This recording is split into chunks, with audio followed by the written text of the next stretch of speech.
Line-by-line explanation of the poem The Solitary Reaper by William Wordsworth.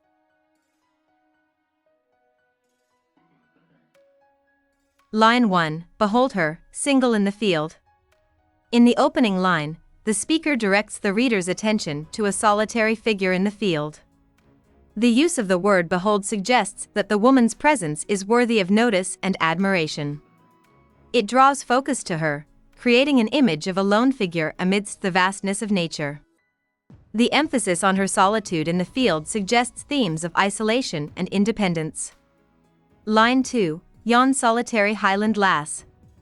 The speaker further specifies that the woman is a Highland lass, a reference to a young woman from the Scottish Highlands.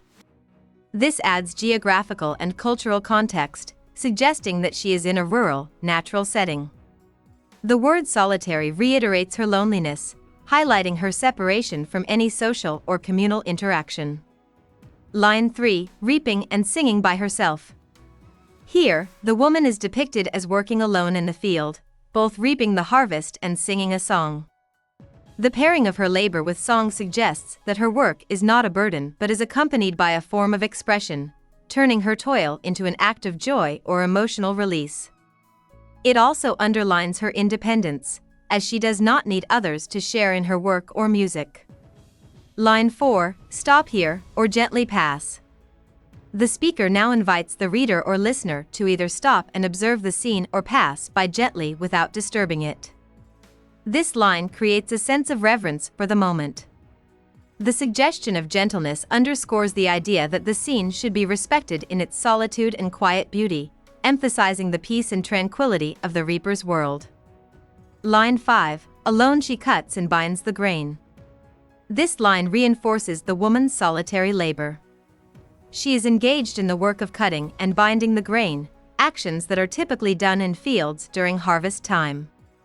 The repetition of her aloneness highlights her self-sufficiency and connects the reader to her physical labor. Line 6. And sings a melancholy strain. The woman is singing as she works, but her song is described as melancholy, meaning it carries a sorrowful or wistful tone. This adds an emotional depth to the scene, suggesting that her song reflects some form of sadness or longing, contrasting with the seemingly peaceful task of reaping. Line 7. Oh listen! For the vale profound. In this line, the speaker calls out to the listener to pay attention to the woman's song, urging them to listen carefully. The term vale profound suggests a deep valley, not just in a physical sense but also in a metaphorical one, indicating the emotional depth of the song. The sound of her voice is said to fill the valley, implying that it resonates deeply and is impactful. Line 8 is overflowing with the sound. The overflowing sound describes the effect of the woman's singing, which fills the valley to the point of excess. It suggests that the song is not just heard faintly but is a powerful, almost overwhelming presence in the natural environment. The image of sound overflowing suggests an abundance of emotion and expression. Line 9. No nightingale did ever chaunt. Here, the speaker compares the woman's song to that of a nightingale, a bird famously known for its beautiful and melodious song. The nightingale's song is often associated with beauty and harmony, but the speaker argues that the reaper's song is more powerful or moving. This comparison elevates the reaper's song to an extraordinary level. Line 10. More welcome notes to weary bands. The nightingale's song, while beautiful, is now deemed less powerful than the reaper's, which is described as more welcome. The reaper's song is especially comforting to weary travelers, suggesting that it offers emotional relief to those who are fatigued or burdened. The comparison with a nightingale's song highlights the emotional impact of the reaper's melody. Line 11. Of travelers in some shady haunt. This line imagines travelers seeking rest in a shady spot during their journey. It evokes an image of fatigue and weariness, as the travelers are described as needing comfort. The shady haunt provides them with a place to recover from the heat or exertion of their travels, setting the stage for the reaper's song to provide solace. Line 12. Among Arabian sands. The setting is now exoticized, with the mention of Arabian sands, invoking a vast desert landscape. The distance and foreignness of this location amplify the effect of the reaper's song, suggesting that it can reach people even in the most remote or inhospitable places, symbolizing the universal power of music to soothe the soul. Line 13, a voice so thrilling ne'er was heard. The speaker asserts that the reaper's voice is so compelling that it surpasses anything previously heard. The use of thrilling indicates that the song stirs deep emotions in the listener, suggesting that the song is not merely pleasant but emotionally profound. Line 14, in springtime from the cuckoo bird. The speaker continues by referencing the cuckoo bird, known for its call in spring. While the cuckoo's song is a familiar and expected part of the season, the reaper's song is portrayed as even more powerful, suggesting that her melody carries more emotional weight than the joyful sounds of springtime birds. Line 15, breaking the silence of the seas. This line imagines the cuckoo's song breaking the silence of the seas, but it is now overshadowed by the reaper's song. The image of silence is used to accentuate the power and uniqueness of the reaper's voice, indicating that her song has a far-reaching and profound effect, even more so than the cuckoo's springtime call. Line 16, among the farthest Hebrides. The reference to the Hebrides, a remote island group in Scotland, further emphasizes the distance and remoteness of the place where the cuckoo's song reaches. Again, the speaker is emphasizing that the reaper's song is more powerful, even surpassing the far-reaching sounds of nature itself. Line 17, will no one tell me what she sings? The speaker expresses curiosity and wonderment about the content of the reaper's song.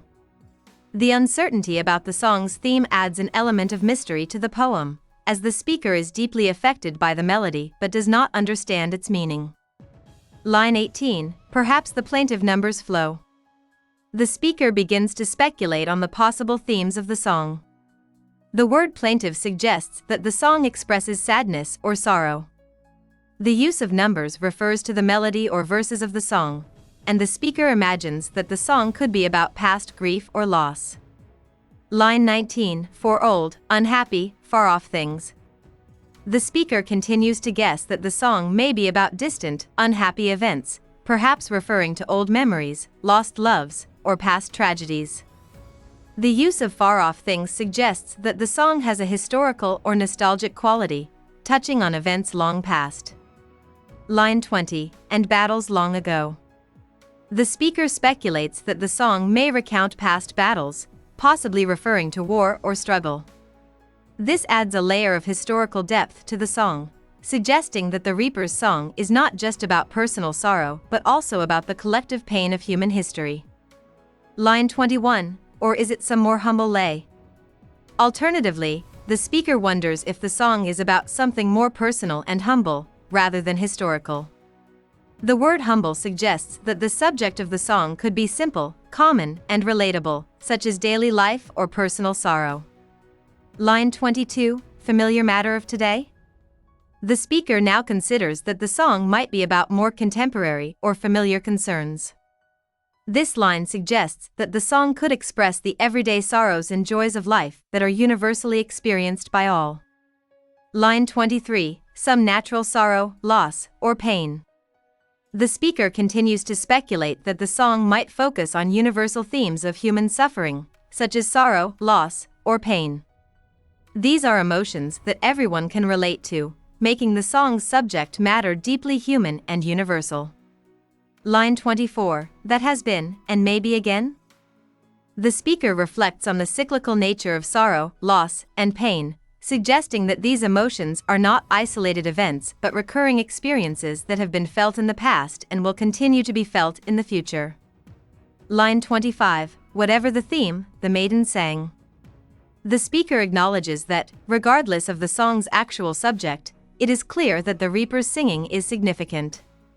The phrase whatever the theme suggests that the exact content of the song is less important than its emotional power. Line 26, as if her song could have no ending. The song seems endless, as if it could continue forever.